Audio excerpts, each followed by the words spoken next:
Saudara-saudaraku umat percaya dimanapun berada,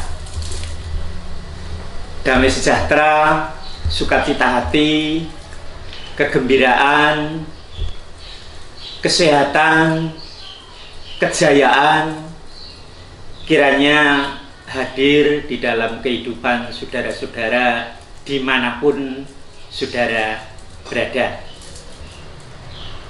Selamat berjumpa kembali di hari Sabtu sore santai bersama saya Romo Alexius dari Gereja Ortodok Tritunggal Maha Kudus Surakarta. Saudara-saudaraku dimanapun berada, hari ini saya berada di kantor paroki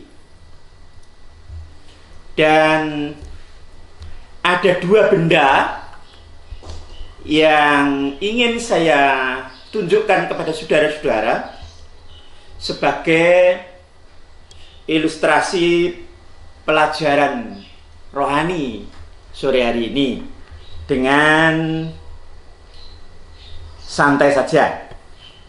Saudara, di depan saya ada dua benda. Yang satu ini adalah stempel atau cap. Dan yang satu lagi ini adalah meterai. Dua benda ini sangat berguna sekali di dalam setiap orang melakukan satu perjanjian, terutama di depan notaris, supaya perjanjian itu mendapatkan kekuatan secara hukum dan akhirnya ditaati oleh kedua belah pihak yang melakukan perjanjian. Maka dua benda ini dibutuhkan. Satu adalah meterai, dua adalah stempel, dan kemudian kedua belah pihak bertanda tangan dan ditandatangani oleh notaris. Dan sesudah selesai, maka perjanjian itu berlaku secara sah di depan hukum. Saudara-saudaraku yang berbahagia, melalui dua benda ini saya ingin menyampaikan sesuatu pelajaran yang bersifat rohani terkait dengan gereja. Kita mempercayai bahwa kitab suci kita itu disebut kitab perjanjian. Disebut demikian karena setiap perjanjian dari pihak Allah kepada pihak umat pilihannya itu selalu ada meterainya sebagai sahnya perjanjian itu. Suatu contoh perjanjian yang pertama dilakukan oleh Allah kepada umat percaya adalah pada saat zaman Nabi Nuh, di mana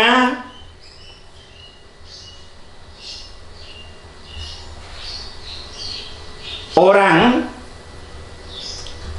disuruh masuk di dalam bahtera Nabi Nuh, dan Allah berjanji tidak akan melenyapkan bangsa manusia lagi.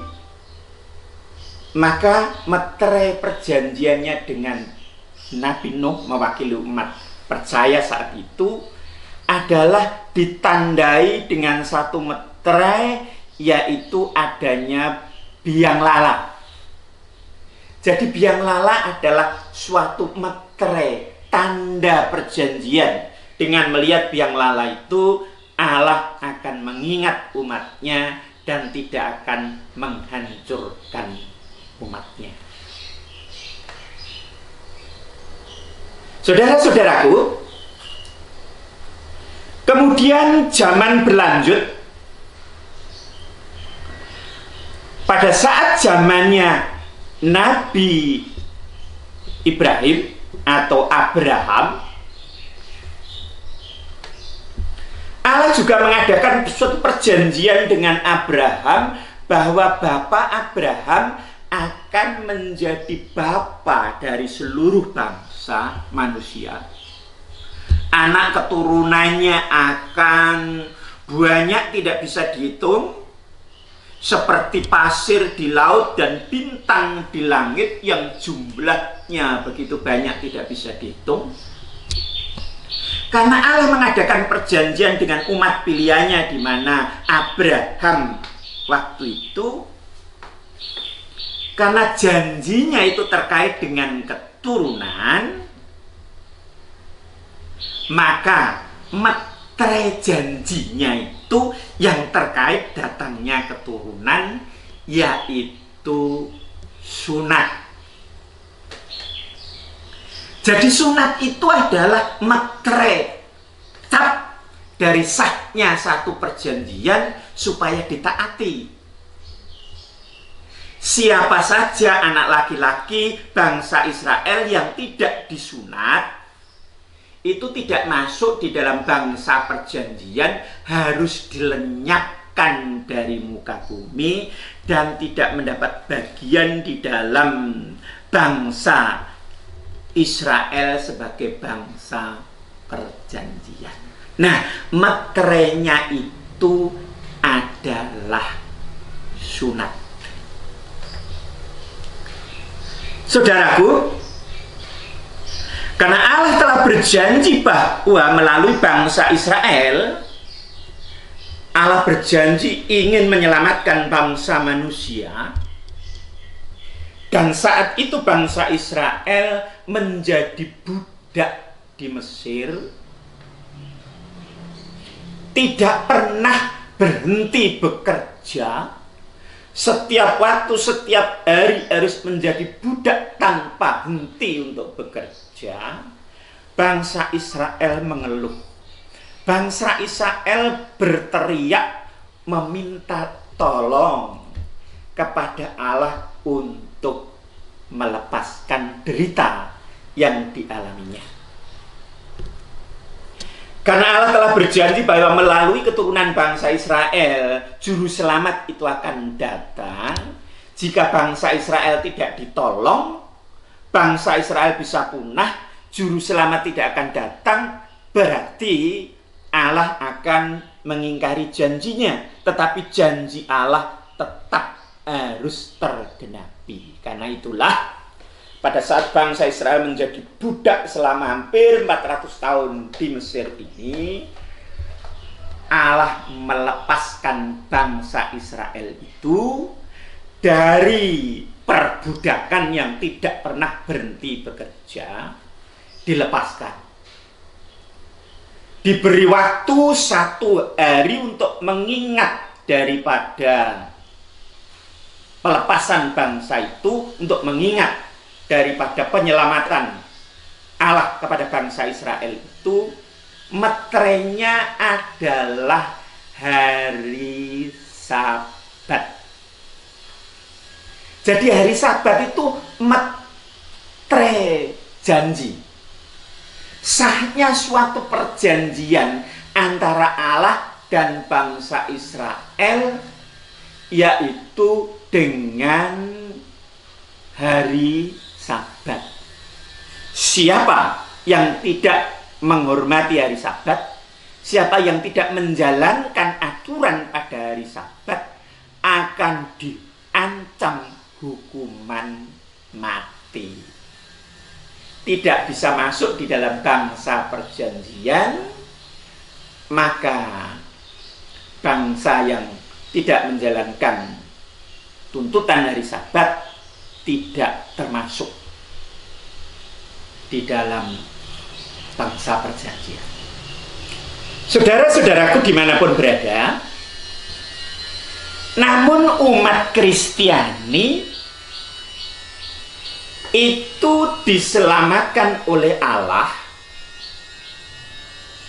bukan diselamatkan dari pemusnahan seperti zamannya Nabi Nuh, bukan sunat, bukan juga dilepaskan dari perbudakan bangsa Mesir.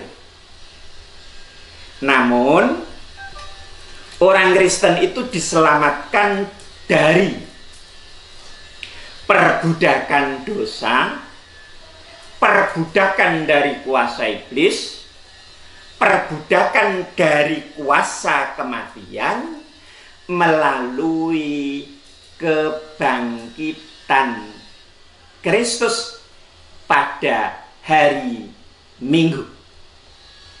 Oleh karena itu Tuhan Yesus kemudian membuat satu perjanjian yang baru. Dan perjanjian baru yang dibuat oleh Tuhan Yesus itu juga menggunakan meterai. Dan meterai yang dibuat oleh Tuhan Yesus yang baru itu, meterainya bukan sunat, meterainya bukan biang lala, meterainya bukan Sabat, tetapi meterainya adalah cawan.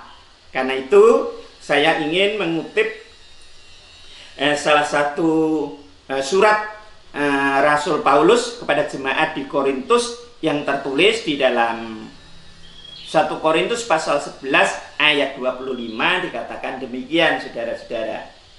Demikian juga ia mengambil cawan sesudah makan lalu berkata, cawan ini adalah perjanjian baru yang dimeteraikan oleh darahku. Berbuatlah ini setiap kali kamu meminumnya menjadi peringatan akan aku. Saudara-saudara umat percaya dimanapun berada, jadi yang mengaku Kristen tidak mengenal akan suatu tanda perjanjian. Hari ini mari kita mengenal tanda perjanjian, meterai janji dari Allah. Dan meterai janji perjanjian baru yang dari Kristus itu meterainya adalah cawan. Siapa yang tidak datang kepada cawan itu sama seperti orang tidak sunat, tidak menjadi bangsa perjanjian. Seperti orang yang tidak membeli hari Sabat itu akan dihukum mati. Demikian pula orang yang tidak datang kepada cawan itu tidak akan mendapatkan bagian hidupnya Yesus. Karena itu Yesus membuat satu meterai perjanjian yang baru. Meterainya itu adalah cawan. Sebab di dalam cawan itu ada tubuh mistika Kristus. Tubuh dan darahnya ada di situ, dan orang yang menyatu mengambil dengan tubuh dan darah melalui cawan perjamuan itu, orang mendapatkan kehidupan, yaitu hidupnya Kristus. Saudara-saudaraku, jadi kalau kita mengaku orang Kristen tapi tidak pernah datang ke perjamuan, padahal itu adalah satu meterai janji yang harus ditaati dan itu harus dijalani, sebab disitulah orang itu mendapatkan hidupnya Yesus melalui tubuh dan darah sakramentalnya di dalam cawan itu. Berarti orang itu bukan mengerti, belum mengerti tentang perjanjian baru itu meterainya apa, dan belum mengerti hidup itu harus menyatu dengan cawan perjamuan kudus di dalam Ekaristi. Saudara, kiranya Tuhan memberkati kita. Sampai jumpa lagi di Sabtu Santai bersama saya minggu depan. Kiranya Tuhan memberkati. Amin.